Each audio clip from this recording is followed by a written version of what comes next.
지난 장역대상 4장으로부터 시작되어진 이 야곱의 12 아들들의 이 족보는 쭉 이어져서 8장까지 이어집니다.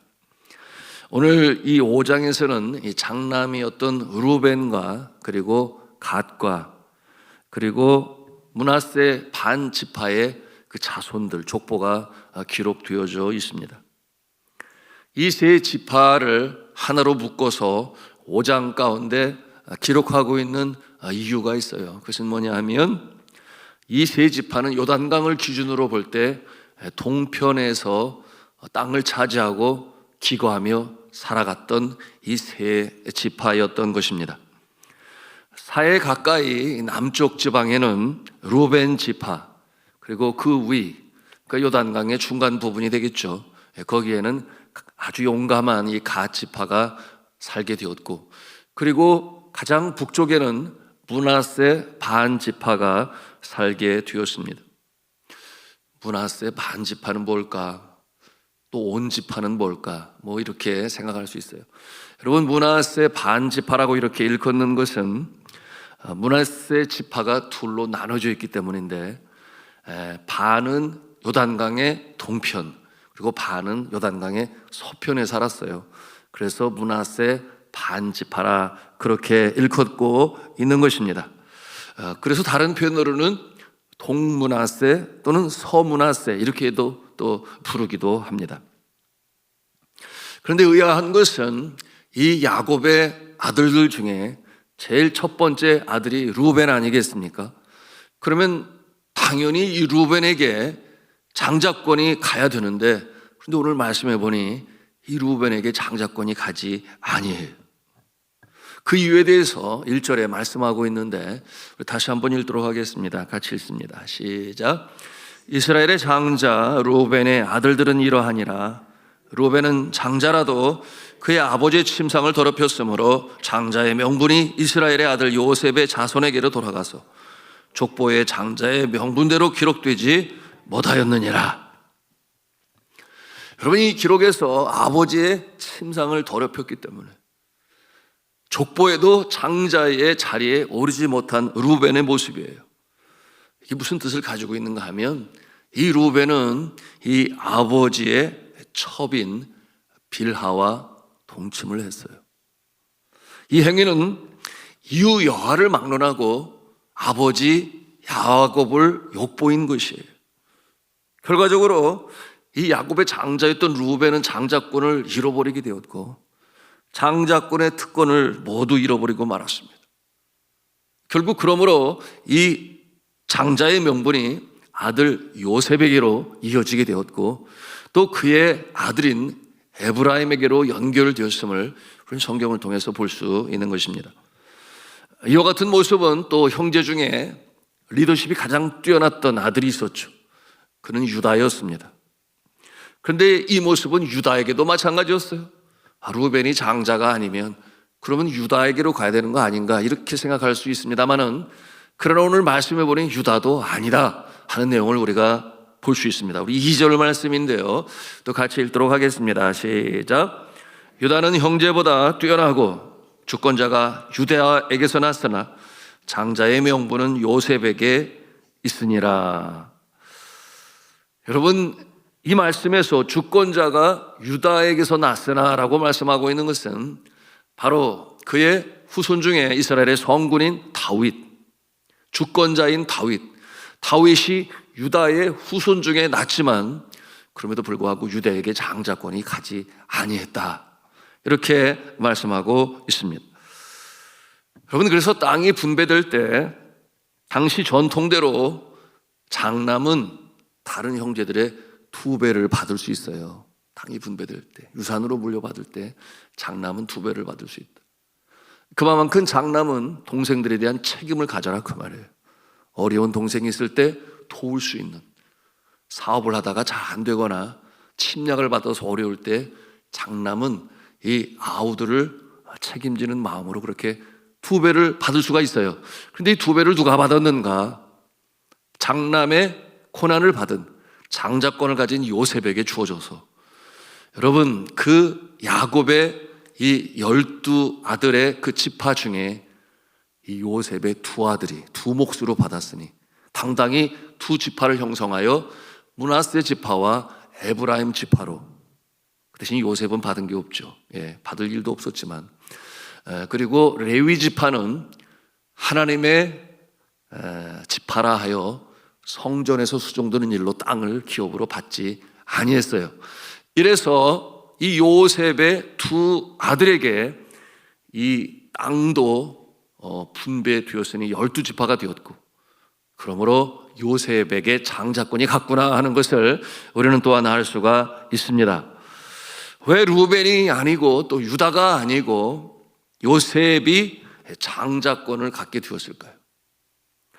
언뜻 생각하기에 요셉은 그처럼 야곱이 사랑하는 여인이었던 라헬, 그의 아내가 되었던 라헬의 소생 아니었겠는가?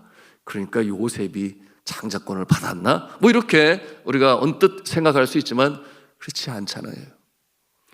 여러분, 야곱이 본 것 아니겠습니까? 야곱이 무엇을 봐요? 하나님이 요셉을 사용하시는 것을 이 야곱이 봅니다. 여러분, 그가 죽은 줄 알았던 이 요셉은 형제들의 시기와 질투를 받아서 애굽의 노예로 팔려가지 않았어요? 여러분, 그 어려운 날들이 인생의 곤고한 때가 17년이나 지속되었고, 그러나 마침내 결국 어떤 모습이 되었어요? 약관 30의 나이에 당시 최강국 중에 하나인 이 애굽의 총리 대신으로서 여러분, 그 나라를 다스리는 위치에 서게 되었으니 그것을 아버지인 야곱이 보잖아요. 그런가 하면 그가 어릴 적에 어떤 일이 있었습니까? 꿈을 꿨는데 같은 꿈을 두 번이나 꿔요. 여러분, 같은 꿈 두 번 꿔봤어요? 참 쉽지 않죠? 하나님께서 특별히 미래에 대하여 보여주시기 위하여 곡식단이 절을 하고, 형들의 곡식단이. 그런가 하면 두 번째 같은 내용인데 하늘의 별들이 11개의 별이 요셉을 향하여 경배를 해요. 뿐만 아니라 그때는 해와 달도 함께 경배를 하였으니, 해와 달이 누구겠어요? 아버지와 어머니죠. 그와 같은 꿈을 들었을 때 야단을 칩니다, 야곱이. 그런 말 함부로 하지 말라고. 그러나 정작 그의 마음에는 어떤 생각을 갖습니까? 그것이 창세기 37장 11절의 내용인데요. 그의 형들은 시기하되 그의 아버지는 그 말을 간직해 두었더라 그랬어요. 그 말을 간직해 두었더라. 영적으로 밝은 이 아버지 야곱은 장차 언젠가 요셉이 이 가문을 책임지는 그 리더의 위치에, 책임자의 위치에 서겠구나 하는 것을 그는 알 수 있었던 것입니다. 그것뿐만이 아니었죠. 그 혹독한 이 가문과 기근 속에서 그의 가족과 식솔 모두를 살려낸 자가 누구입니까? 요셉이잖아요. 그러므로 그들을 애굽으로 이주케 하여 비옥한 땅, 그 고센 땅에서 생업인 목축업을 할 수 있도록 이 가문을 살린 자가 또한 요셉이었어요. 그러므로 야곱의 노년의 삶이 행복했습니다. 이에 대하여 창세기 47장 27절과 28절에 뭐라고 기록하고 있는가? 이스라엘 족속이 애굽 고센 땅에 거주하며 거기서 생업을 얻어 생육하고 번성하였더라. 야곱이 애굽 땅에 17년을 거주하였으니 그의 나이가 147세라. 생업을 얻어 생육하고 번성하였습니다. 야곱은 그곳에서 그 노년 17년을 보내는 가운데 행복하게 어려움 없이 잘 살 수가 있었어요. 그러므로 147세 주님이 부르실 때까지 행복한 노년을 보내게 됩니다. 그러므로 이 야곱이 그가 이제 세상을 떠날 때가 되었다 여겼을 때 이 아들 요셉을 불러서 뭐라고 말을 하는가 하면, 이제 내가 네게 은혜를 입었거든, 그와 같은 표현을 사용해요. 여러분, 우리나라에서 요즘 법으로 그렇게 정하지 않았나요? 네. 부모를 더 잘 공경한 자는 유산을 물려받을 때 더 받을 수 있다. 장자라서 더 받는 그런 시대는 이제는 아닌 거죠. 그것을 법으로 정해서 행하고 있으니 잘하는 거죠. 예, 효자, 효녀가 더 받을 수 있다. 저는 그런 생각이 들더라고요. 언제 어떻게 성경을 이렇게 배워가지고 언제 이렇게 성경을 잘 알아가지고 요셉, 그처럼 아버지를 기쁘게 했던 요셉에게 장자권이 가고 두 몫이나 받아서 므낫세와 에브라임에게 그렇게 땅의 지분을 받게 되었는데 언제 그렇게 또 알아서 정하고 실천하나, 뭐 그런 생각을 이렇게 생각을 해보았습니다만은, 자, 주 안에 사랑하는 성도 여러분, 무엇을 배웁니까? 오늘 말씀을 통해서 우리는 이 장자권이 루벤이나 또는 똑똑한 유다가 아닌 요셉에게 가게 된 이 모습을 보면서, 여러분, 우리가 다 똑같이 하나님을 창조주로, 예수님을 구세주로 믿어요. 똑같이 신앙생활을 하지만 그러나 영적으로 장자권을 받는 자가 있다라고 하는 것입니다. 어떠한 자가 먼저 예수 믿어서, 아니면 신앙의 가문의 대가 더 많아서, 여러분, 그런 것이 아니라고 하는 것을 오늘 말씀은 우리에게 도전하고 있는 것입니다. 그 특권은 순서가 아니라는 거예요. 먼저 예수 믿었다고 해서, 먼저 하나님의 자녀다가 되었다고 해서 장자권을 받는다가 아니라는 것입니다. 여러분, 요셉이 바로 그런 모습인 거죠. 예수 그리스도께서도 말씀하셨어요. 이와 같이 나중된 자가 먼저 되고 먼저 된 자로서 나중되리라. 여러분, 이렇게 말씀하신 배경이 있지 않겠습니까? 이와 같은 말씀을 하시게 된 것은 오후 5시경에 부름을 받았어요. 어떠한 사람은 아침 7시 일찍 부름을 받았습니다. 그런가 하면 9시, 낮 12시, 그리고 오후 3시에 온 품꾼들이 있었는데, 나중에 이 품삯을 받게 되는데 똑같이 한 데나리온씩을 받게 되었어요. 그러므로 오후 5시에 온 이 품꾼의 모습을 보면서 나중된 자로서 먼저 되고 먼저 된 자로서 나중 되리라, 이와 같은 내용으로 말씀하셨는데, 여러분, 이 품꾼의 삭시 제대로 주어진 것 같습니까? 한편으로 보면 이해가 잘 되지 않아요. 그렇지 않습니까? 뭔가 좀 잘못된 것 같아요. 그러나 예수님의 말씀이 틀릴 수는 없는 거죠. 네팔은 아시아의 최빈국 중에 하나로서 지금도 이 아침이면 인력시장이 열려요. 하루 벌어 하루 살아가는 사람들이 아직도 많은 참 가난한 나라입니다. 추운 겨울이 되면 안개가 자욱한데 얼마나 안개가 자욱하게 끼는지 몰라요. 그 추운 이른 아침부터 인력시장에 모여드는 가장들이 있습니다. 그들은 하루 품삯을 기대하며 모이는 거예요. 먼저 불려가는 모습들은 보통 힘께나 쓸 법한 자들, 신체가 외적으로 건강하고 튼튼해 보이면 제일 먼저 불려가요. 그만큼 또 힘을 잘 쓰겠죠. 그런데 신체적으로 왜소해 보거나 또는 나이 들어 보이거나 또는 병약해 보이는 사람들은 들어가지 아니에요. 아침 8시가 좀 지나면 결국 이 인력시장은 파합니다. 더 이상 소망이 없어요. 그때 부름받지 못한 사람들은 하루를 그저 콩치는 거죠. 저녁이 되면 이 가장을 기다릴 자녀들의 모습이 눈에 밟힙니다. 뭔가라도 저녁 식탁에 차리고 먹어야 할 것을 사들고 들어가야 되는데, 그런데 그럴 수가 없는 거예요. 그야말로 일을 하지 않아도 이 가장의 어깨는 천근만근 무거운 짐이 얹혀진 것처럼 그 마음은 너무나 힘든 겁니다. 저는 학교 건물과 시설을 관리하면서 여러 번 그 인력시장에 가서 일꾼들을 불러다가 또 일을 시켜본 적이 있어요. 9시 정도 지나서 가게 되면 이미 파장한 뒤니까 사람들이 없을 것 같은데, 그런데도 여전히 혹시나 누군가가 자기를 불러가지나 않을까 하여 거의 포기 상태로, 그러나 여전히 미련은 남아있고, 그래서 떠나지 못하고 햇볕에 그 온몸을 녹이기 위해 그 몸을 노출하고 앉아있는 사람들을 대할 수가 있습니다. 그들 중에 제가 1명이면 될 것을 2명을 부르고, 2명이면 될 것을 3명을 부르고, 그래서 이제 학교로 들어가서 일을 시키죠. 먼저는 먹을 것, 차와 빵을 주고 요기하라고. 왜 주겠어요? 일을 열심히 하라고, 힘을 내서 열심히 일을 하라고, 그리고 격려하고 위로하고 일감을 주게 되는데요. 그러면 아주 그 추운 날에도 이마에 땀이 맺히도록 하수구를 뚫고, 그리고 이 블록으로 이 담을 쌓고, 그런가 하면 물고랑을 파고, 이런 일들을 정말 열심히 합니다. 여러분, 예수님 당시에 이처럼 삶이 참 팍팍하고 하루 벌어 하루 먹어 살아야 하는 이와 같은 모습들이 많이 있었던 거예요. 오후 5시에 불러주었으니 그 마음이 어떠하겠어요? 저는 그 모습을 보았죠. 아무도 안 불러올 것 같은데 그들을 불러가게 되니 눈이 반짝입니다. 활기를 띱니다. 그 마음은 감사가 있었어. 그리고 저녁에 이제 들어갈 때 가장으로서의 그 사명을 이룰 것 같으니 기쁨으로 감사함으로 열심히 일을 해요. 똑같은 상황이에요.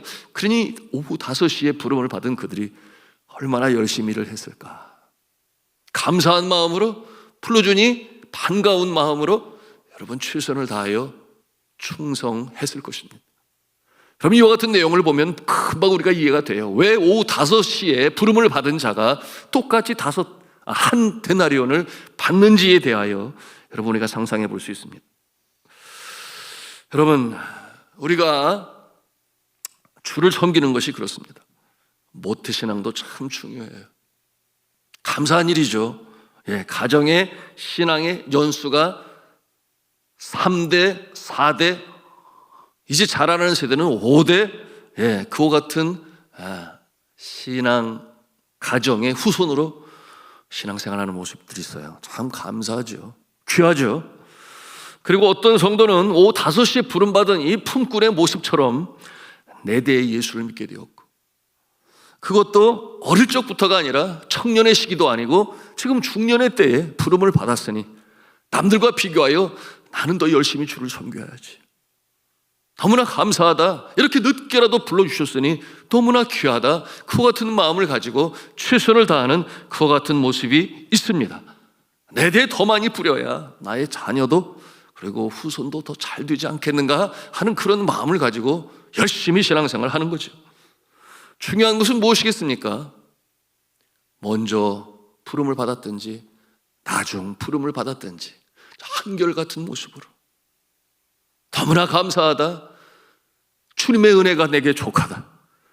여러분, 그와 같은 마음을 가지고 빚진 자의 마음으로, 사랑의 빚진 자의 마음으로, 아직 내가 건강할 때, 내가 주를 섬길 수 있는 그 모습을 여전히 가지고 있을 때, 직분자로 사명을 받았을 때, 여러분 왜 그러겠어요?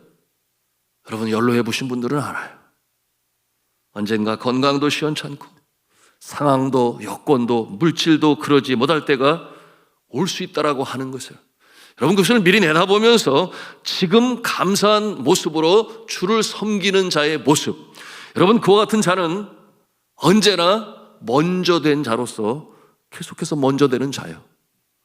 나중된 자지만 또한 먼저 된 자의 모습으로 여러분 주를 기쁘시게 하며 살아가는 축복자가 되는 줄로 믿으시기를 바랍니다. 이것이 바로 오늘 말씀을 통해서 우리의 가슴에 담는 영적 교훈이 되는 것이에요. 야곱의 아들 중에 요셉이 그랬던 것이죠. 노예로 팔려가서 17년 동안이나 파란만장한 삶의 여정 속에 어디에 있든지, 심지어는 감옥에 들어가 있었어도 그처럼 하나님을 경외하고 사랑하는 마음으로 성실한 모습으로 여러분 살아가게 되니 하나님의 은총을 입어 하나님이 그와 함께 하심으로 결국 총리가 되고 나라를 다스리고 무소불위의 권세를 가지고 행사할 그때도 그는 이 하나님의 은혜를 잊지 아니했어요. 그러므로 원수 같은 그들의 형들을 대하면서도 여러분 그가 뭐라고 고백을 합니까? 당신들이 나를 이곳에 팔았다고 해서 근심하지 마소서, 한탄하지 마소서. 하나님이 생명을 구원하시려고 나를 당신들보다 먼저 보내셨나이다. 하나님께 감사하는 요셉이에요. 여러분 그 고백 속에서 오늘의 이 놀라운 이 진리를 우리가 보는 거예요. 뭡니까? 그의 고백대로 하나님께서 먼저 택하셨어. 먼저 보냄을 받은 자였어요. 그렇다고 먼저 보냄을 받은 자로서 나중되었는가? 그렇지 않다는 거예요. 그 심령 속에 늘 한결같이 성실한 모습으로 하나님만이 나의 복의 근원이 되시니 주를 의지하며 살았던 이 요셉은 마침내 이처럼 므낫세가 아니요 유다가 아니요 요셉이 이 장자권을 얻게 되었던 것입니다. 자, 말씀을 맺습니다. 저는 간절히 바라며 기도합니다. 여러분들이 바로 영적인 장자권을 받으셔서 여러분의 때에 한결같은 모습으로 사랑의 빚진 자의 모습으로 나처럼 연약하고 부족한 자도 하나님이 부르시고 사용하시는구나. 그러므로 그 영적인 장자권의 이 사명을 온전히 감당하심으로 오고 오는 세대 여러분의 가문의 축복의 출발이 되어지는 복되고 귀한 모습으로 살아가시기를 주 예수 그리스도 이름으로 축원합니다.